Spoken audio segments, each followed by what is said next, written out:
Kalau ada orang mengaku saya Imam Mahdi atau saya keturunan Rasulullah, saya keturunan Sayyidina Ali, tapi haplogrupnya bukan J1A, berarti secara genetika pasti palsu. Kenapa kok bisa dikatakan pasti?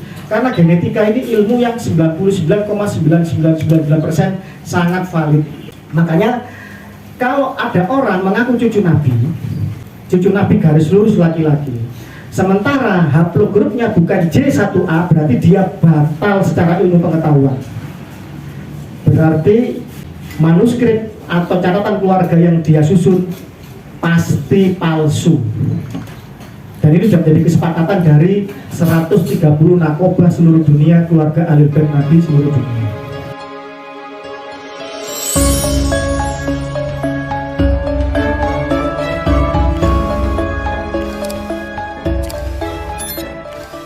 Nah, pembahasan tentang DNA Ksatria Piningit ini sangat menarik karena konon katanya DNA Ksatria Piningit atau DNA Ratu Adil ini harus sesuai dengan DNA raja-raja dahulu.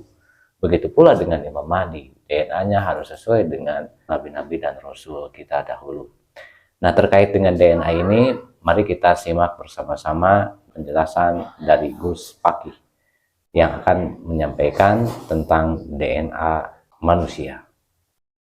Saya akan berbicara secara ilmiah dan sedapat mungkin keluar dari metafisik atau intuitif atau hal-hal yang bersifat supranatural, karena itu bukan bidang saya. Ini bidangnya Pak Kiai Abdo sama bidangnya Kanjeng Pangeran Bagus Diponegoro ketiga Mas Agus Effendi, bukan bidang saya. Cuma saya melihat bahwa audiens pada hari ini sangat beragam sekali.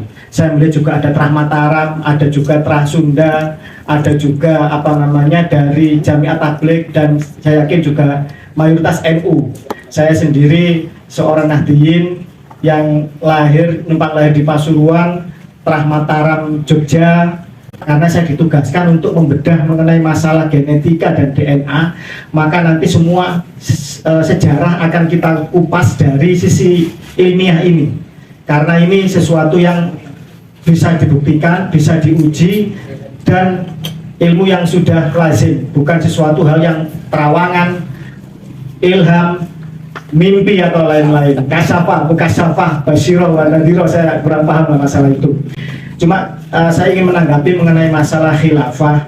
Masalah khilafah ini saya datang ke sini untuk menyatukan, bukan untuk kita membahas perbedaan. Ini kita di luar konteks kalau kita bicara wah khilafah salah atau khilafah benar. Cuma saya mencoba untuk mengupas sedikit saja perdebatan mengenai masalah khilafah ini. Saya sudah muntah-muntah waktu di kampus dulu, ya kan. Khilafah yang model apa? Apakah model aklamasi Abu Bakar, ataukah model putra mahkota penunjukannya Umar, ataukah model formaturnya naiknya Utsman, atau naiknya persetujuan para alim ulama secara teologis naiknya Ali, atau tahkimnya Hasan kepada Muawiyah, atau naiknya dinasti Umayyah pembantaian Karbala, ataukah khilafahnya Abbasiyah yang melakukan pembantaian pada Umayyah, ataukah Ottoman yang dikritiki oleh Syekh Imran Husain sebagai dinasti setan.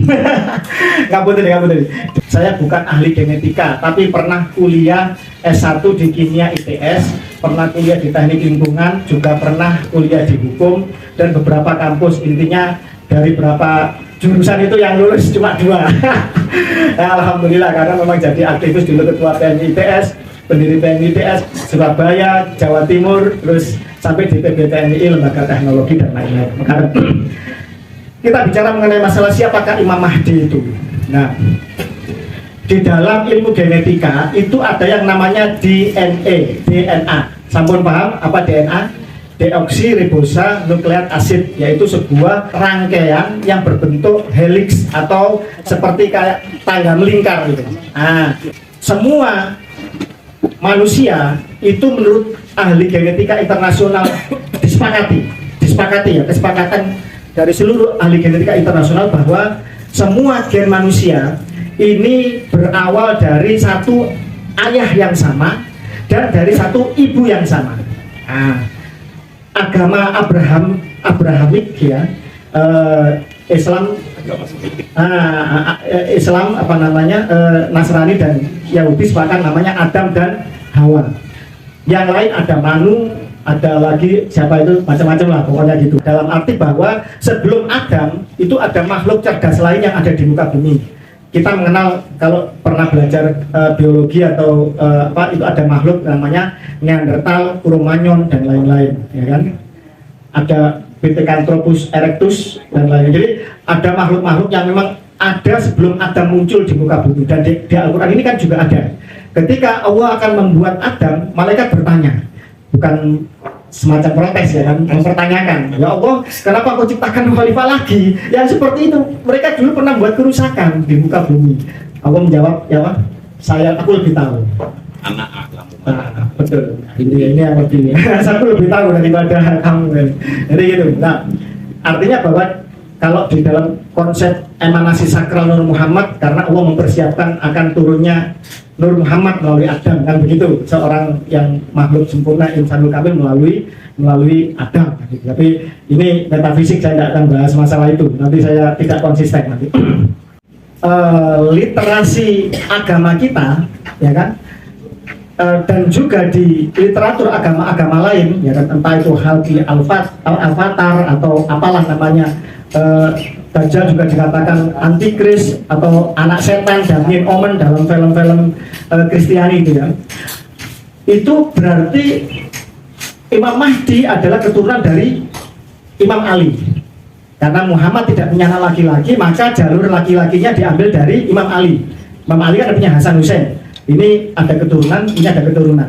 Nah, menurut tes DNA dari Ahlul Bait Nabi yang dimulai dari keluarga Yordan, nah, dari keluarga Yordan ini kemudian menyebar ke beberapa kabilah bani-bani keturunan Nabi Muhammad dari Hasan maupun Hussein, ya kan? Ini ditemukan apa namanya fingerprint DNA atau sidik jari DNA pribadi seseorang. Leluhur kita bisa di tracking, bisa diketahui. Yang mengaku keturunan Imam Ali atau Muhammad sama Ali kan sama, ayahnya kan nanti kan ketemu di Abu Thalib, ya kan. Sementara Abu Thalib keturunan dari Adnan, Quraisy keturunan dari Ismail keturunan dari Ibrahim. Nah, sudah ketemu bahwa keturunan ini itu harus ada P58, kode P58.